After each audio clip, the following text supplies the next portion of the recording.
नमस्कार। आज से नया कार्यक्रम शुरू होने जा रहा है, साहित्य सृजन। जी हाँ, आपका बहुत बहुत स्वागत है इसमें, साहित्य सृजन में। आज से मैं आपको सिखाऊंगी साहित्य की अनेक विधाओं में आप कैसे रचना कर सकते हैं, कैसे सृजन कर सकते हैं, साहित्यकार कैसे बने। जी हाँ दोस्तों, तो मैं शुरू करती हूँ। सबसे पहली कड़ी में कहानियां कैसे लिखें मैं आपको ये बताऊंगी, लेकिन मैं उससे पहले कुछ बता देना चाहती हूँ आपको। ये हैं मेरी गुरु चित्रा मुदगिल जी। इन्हीं से मैंने बहुत कुछ सीखा, बहुत कुछ। बहुत बड़ा नाम है, सुपरिचित हस्ताक्षर हैं, किसी परिचय की मोहताज नहीं है। और ये बहुत साल पहले फोटो खींची थी जब हम इनके घर गए थे, इनसे मुलाकात की। तो मैं शुरू करती हूँ इनकी आज्ञा से, और मैं आपको दिखा देना चाहती हूँ पहले कुछ चीजें। बहुत बताना बहुत जरूरी है। ये मेरी 6 किताबें मेरी कहानियों की पहले ही आ चुकी हैं, और इस द्वार से उस द्वार, सीली दीवार, कंक्रीट की फसल, क्या गुनाह किया, सुलगती जिंदगी के धुएं, और अति से इति, और उसके बाद अंत से अनंत। जी हाँ, ये 3 खंडों में आप पीछे देख सकते हैं। मेरी समस्त कहानियां इन्हीं में है। मैं इस वीडियो के अंत में आपको पब्लिशर का, जो इन्होंने अभी अंत से अनंत 3 भागों में प्रकाशित किया, उनका मैं फोन नंबर दे दूंगी। ये है बोधि प्रकाशन जयपुर, मैं उनका आपको फोन नंबर दे दूंगी। तो बात करते हैं कहानी कैसे लिखें। तो सबसे पहले ये देख लीजिए, आप नोट भी कर सकते हैं, और मैं आपको बताती रहूंगी। प्लॉट, कथानक, मैंने इसलिए साथ में इंग्लिश में लिखा है क्योंकि कुछ लोगों को शायद इससे सुविधा होगी, क्योंकि आजकल जितने भी नई पीढ़ी है, मुझे बहुत शिकायत है नई पीढ़ी से, क्योंकि वे हिंदी में बात करते हैं, हिंदी में लिखते समय हिंदी प्लस इंग्लिश का प्रयोग करते हैं, और लिपि जो है हमारी उसका प्रयोग नहीं करते, उसको भी इंग्लिश में लाते हैं। नहीं, बहुत आसान है हिंदी सीखना। देखिए, कहानी, सबसे पहले तो कथानक होता है, एक प्लॉट, कि आपकी कहानी का क्या प्लॉट है, क्या कथानक है।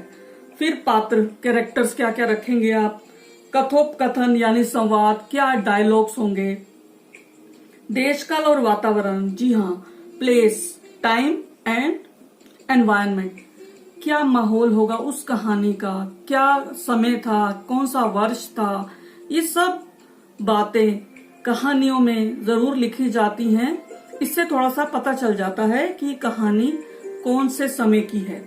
उसके बाद देखिए, भाषा शैली, लैंग्वेज क्या है। हिंदी आपने कहा, जैसे हमने, अब हिंदी की बात हो रही है, लेकिन हिंदी में बहुत सारी बोलियां हैं और हम लोग बेझिझक उनका प्रयोग कर सकते हैं।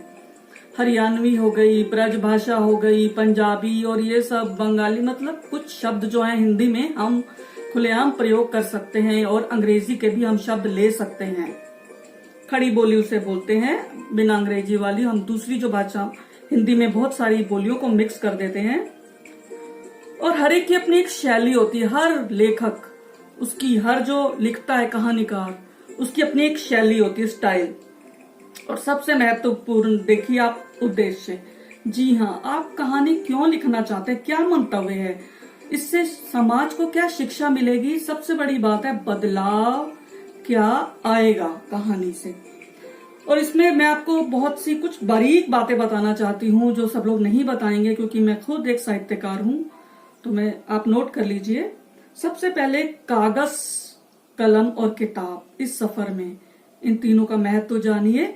आप सीधा कंप्यूटर पर टाइप करने मत बैठ जाइए, कागज पर जरूर लिखिए, क्योंकि इससे आप जब लिखते हैं तो सोचने में ही बहुत सारी चीजें आप ऐड कर देंगे, बहुत सारे शब्द।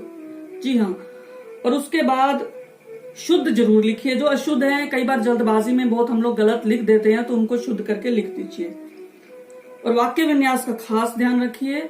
जैसे मान लीजिए, एक आपने कुछ बात कहनी है, उसके लिए अपने 5 वाक्य लिखे।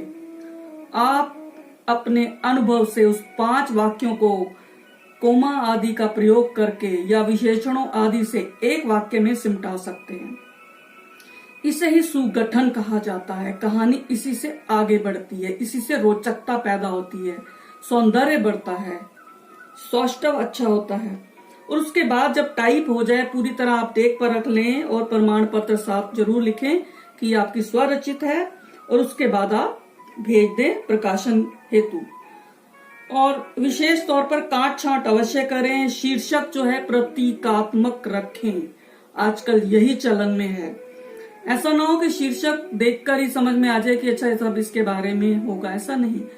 कि जो पाठक है उसे थोड़ा समय लगे सोचने में, और पाठक को कभी बुद्धू ना समझे। जी हाँ, हम लोग सोचते हैं कि पाठक को हम खोल के बताएंगे, नहीं, हमारे पाठक बहुत समझदार है, तो उन्हें ऐसा ना लगे कि अरे ये सब तो मुझे मालूम है, ऐसा नहीं होना चाहिए।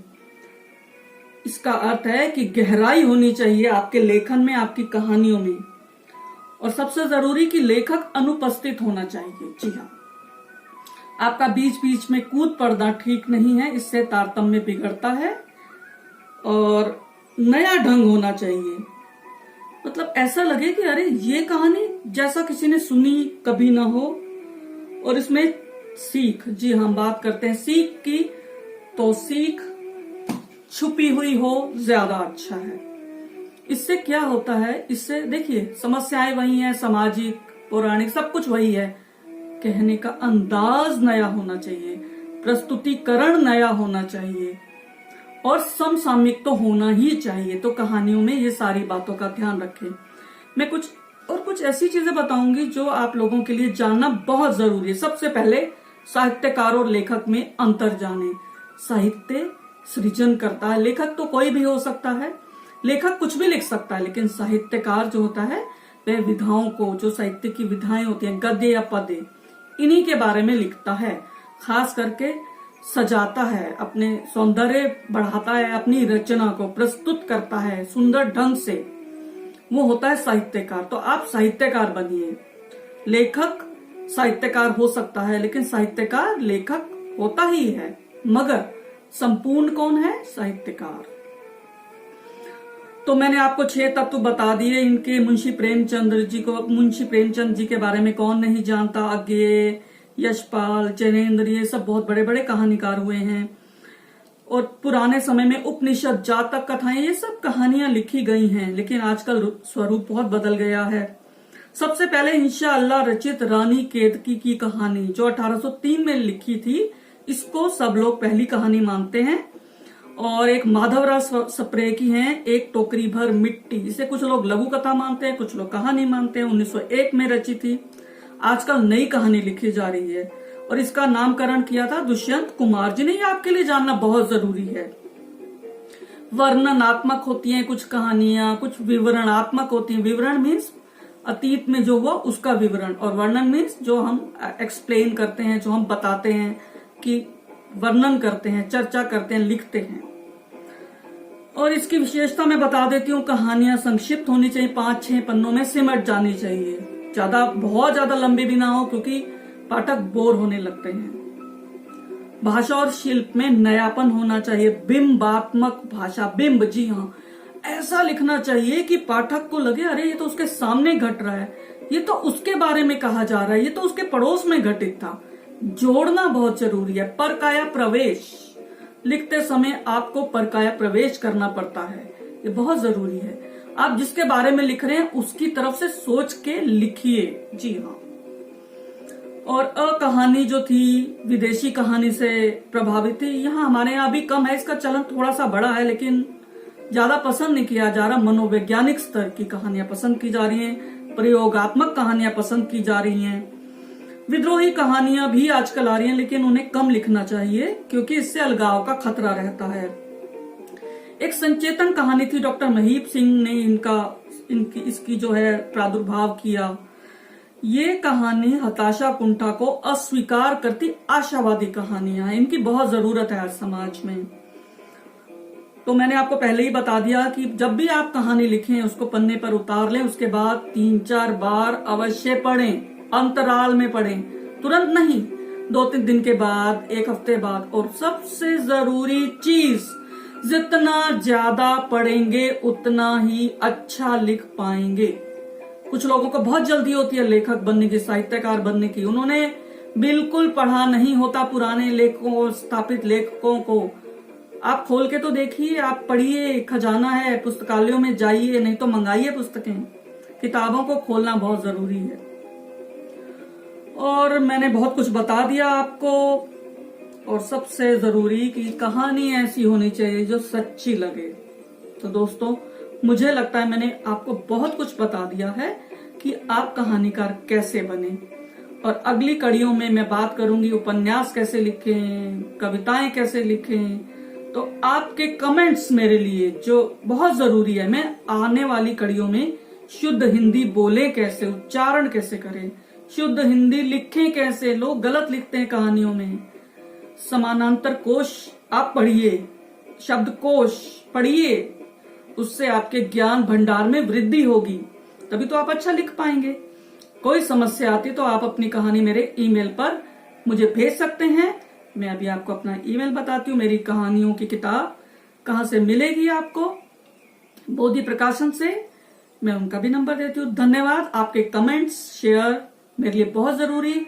और प्लीज प्लीज प्लीज सब्सक्राइब कीजिए मेरे चैनल को, ताकि मैं हिंदी साहित्य को समृद्ध कर सकूं, इसका प्रचार प्रसार कर सकूं। शुक्रिया दोस्तों, धन्यवाद। फिर मिलेंगे अगली कड़ी के साथ। शुक्रिया।